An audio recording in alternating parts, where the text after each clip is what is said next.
Tak terasa, hubungan asmara yang terjalin antara Bobby dan Didi telah berjalan hampir 3 tahun. Selama itu pula mereka berusaha menyimpan rapat hubungan cinta itu dari keluarga maupun teman-teman dekat.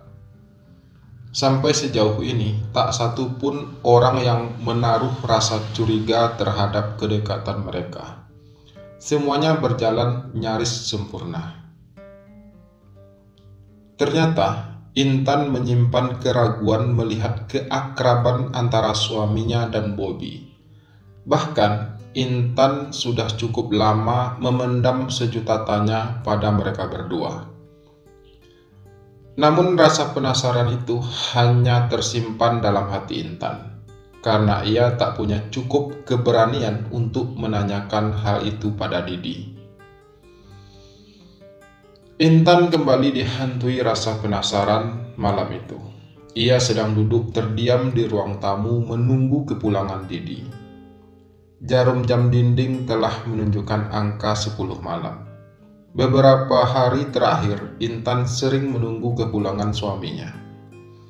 Perasaannya selalu saja tak tenang menunggu menit demi menit berlalu. "Mengapa kamu masih saja nungguin aku? Mengapa kamu tidak tidur saja? Aku gak minta kamu tungguin kok. Toh hampir tiap hari aku pulang larut," ujar Didi ketika mengetahui Intan masih juga menunggu kepulangannya malam ini. Meski kata-kata Didi barusan terdengar pedas di telinga, Intan tetap menutup rapat bibirnya. Ia enggan memicu sebuah pertengkaran baru dengan suaminya malam ini. Baginya, sudah cukup lega mengetahui Didi masih mau pulang ke rumah malam ini. Didi sendiri tak habis pikir, mengapa Intan sering menunggunya tiap malam. Padahal ia tak pernah ambil peduli atau jatuh simpati terhadap Intan gara-gara hal itu. Ia justru kesal melihat wajah Intan yang penuh tanda tanya saat melihatnya pulang. Tapi Didi sudah terlalu lelah untuk merasa kesal malam ini. Ia segera berlalu dari hadapan Intan dan menuju ke kamar mandi. Dari sudut matanya, Didi melihat Intan pun segera masuk ke kamar tidur tanpa sepatah kata pun. Ia lega Intan tidak melontarkan pertanyaan atau komentar miring yang akan membuatnya naik darah. Tanpa merasa bersalah, Didi mulai menggosok gigi dan membasuh wajahnya di depan wastafel kamar mandi. Pikiran Didi masih melayang-layang tak kalah sebuah pesan masuk ke ponselnya dari Bobby.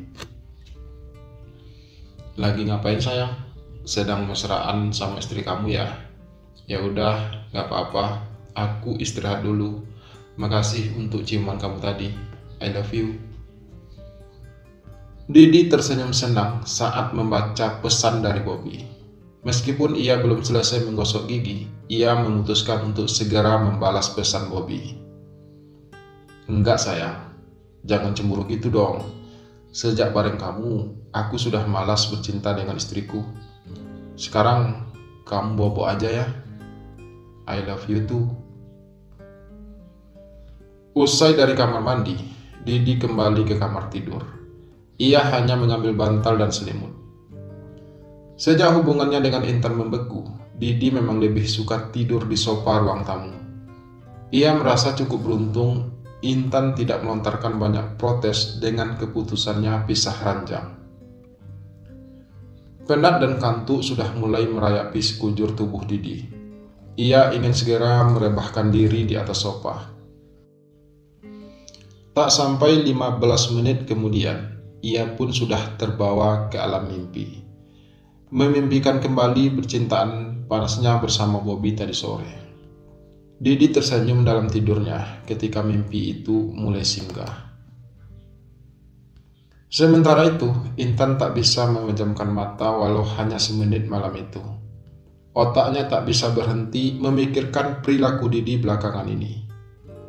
Jujur, Intan sakit hati dengan ucapan Didi malam ini. Ia memang tak pernah meminta Intan untuk menunggunya pulang setiap malam. Semua itu ia lakukan atas keinginannya sendiri. Tapi Intan sama sekali tak menyangka Didi tega mengeluarkan komentar setajam itu.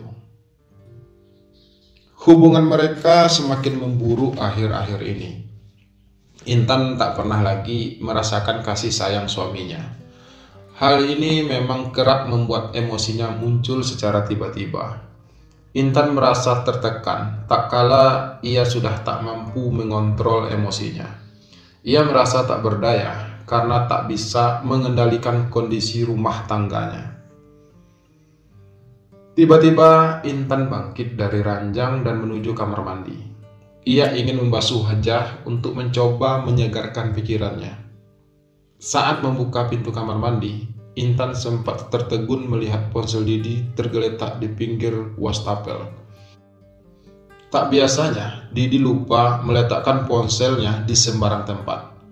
Ponsel itu biasanya tak pernah jauh dari Didi. Tiba-tiba saja Intan tergeliti untuk mengutak-atik ponsel suaminya. Jantungnya berdebar-debar penuh rasa ingin tahu. Dalam bayangannya, ia akan menemukan puluhan pesan dari wanita asing di ponsel suaminya. Dengan hati-hati, Intan pun mulai membuka kotak masuk ponsel Didi. Hanya ada satu pesan dari Laras. Siapa dia? Ia pun segera membuka pesan itu. Intan tersentak saat membacanya. Hatinya hancur lebur. Tanpa perlu membacanya hingga 2 kali, ia langsung mendapat pesan bahwa Didi telah berselingkuh. Jadi, dugaannya selama ini memang tidak melenceng jauh. Intan menyandarkan tubuhnya di dinding kamar mandi. Tungkai kakinya langsung lemas tanpa tenaga mengetahui kenyataan pahit itu. Tanpa sadar, air matanya mengalir. Intan menangis tanpa suara. Hatinya benar-benar bagai dihantam batu besar. Napasnya terasa sesak. Didi telah mengkhianati ikrar pernikahan mereka. Didi selingkuh. Rasa sedih dan marah bergejolak dalam hatinya secara bersamaan. Sedih karena ia tak kuasa mencegah hal itu, dan marah karena Didi tega mengkhianati cintanya.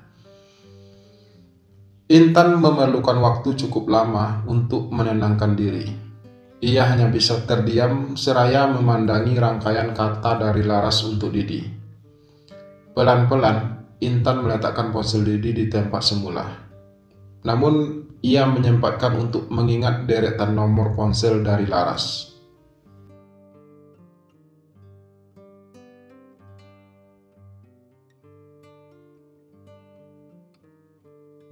Fajar mulai menyingsing dari ufuk timur. Didi telah terbangun dari alam mimpinya dan mulai bersiap berangkat kerja. Ia mandi, berpakaian dan mengemasi tas kerjanya dengan suasana hati ceria.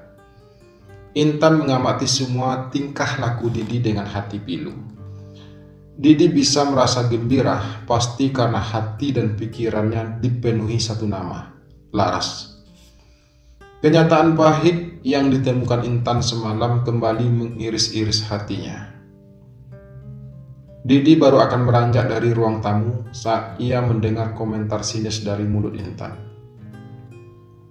"Nggak pamitan dulu sama Laras?" cetus Intan sambil mengumpulkan baju kotor yang akan dicucinya pada hari ini. Bagai disambar petir, Didi langsung berbalik arah dan menghampiri Intan dengan penuh amarah. Maksud kamu apa? Aku sedang gak mau berantem sama kamu. Pagi ini aku banyak kerjaan. Dan perlu kamu tahu, aku kerja untuk cari uang. Semua ini karena rasa tanggung jawabku pada keluarga. Ujar Didi dengan nada tinggi. Ia panik saat Intan menyebut nama Laras. Otaknya mulai berpikir dengan cepat. Dari mana Intan tahu soal Laras? Itu kan nama Bobby di ponselnya.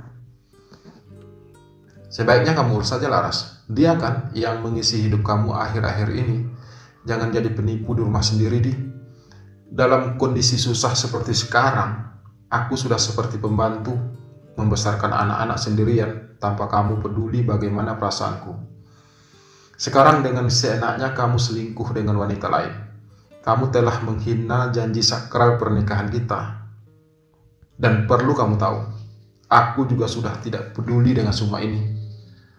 Ujar Intan dengan suara bergetar. Intan sudah tak mampu mengendalikan diri.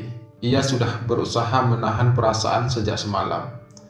Kesedihan dan kemarahan telah menggerogoti hatinya. Rangkaian kalimat itu keluar dari bibirnya tanpa bisa ia kendalikan. Ia sudah tak peduli bila pernikahan yang dibinanya selama hampir 10 tahun hancur berkeping-keping. Semua sudah tak ada artinya sejak ia mengetahui perselingkuhan Didi. Terserah kamu mau ngomong apa, aku juga gak peduli. Teriak Didi seraya pergi dari rumah dan membanting pintu ruang tamu. Didi merasa lega. Ia baru ingat bahwa ia mengganti nama Bobby dengan nama Laras di ponselnya. Intan merasa sakit hati melihat Didi pergi begitu saja. Kedua matanya terasa panas. Perlahan butiran air mata pun membasahi kedua pipinya. Tiba-tiba terbersit dalam benak Intan untuk menghubungi nomor ponsel Laras.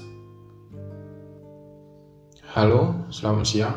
Bisakah saya bicara dengan Laras? Ucap Intan dengan suara yang dibuatnya terdengar seramah mungkin. Mbak, mau telepon ke nomor berapa ya? Tanya Bobby singkat. Rupanya ia tak bisa mengenali suara Intan kali ini.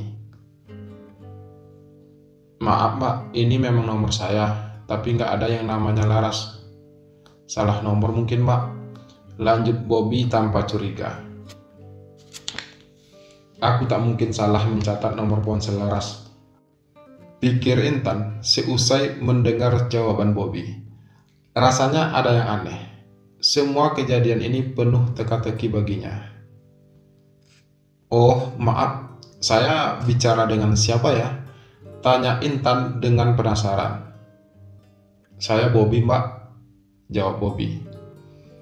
Oh maaf, saya sudah mengganggu, ujar Intan seraya mematikan sambungan telepon. Tangannya tampak gemetar saat mendengar jawaban Bobby barusan. Untuk beberapa saat, Intan hanya bisa mematung di tempatnya berdiri.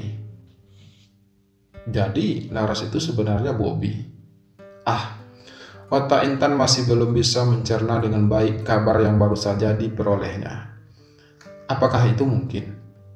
Apakah Didi menjalin hubungan khusus dengan Bobby? Jika itu benar, berarti Didi menjalin hubungan dengan sesama pria. Apakah itu berarti Didi berubah menjadi homo? Apakah Bobby adalah pasangan gay suaminya?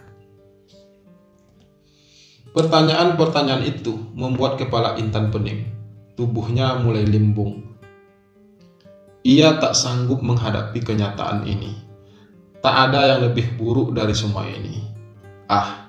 Tiba-tiba saja rasa jijik, sedih dan marah bercampur menjadi satu.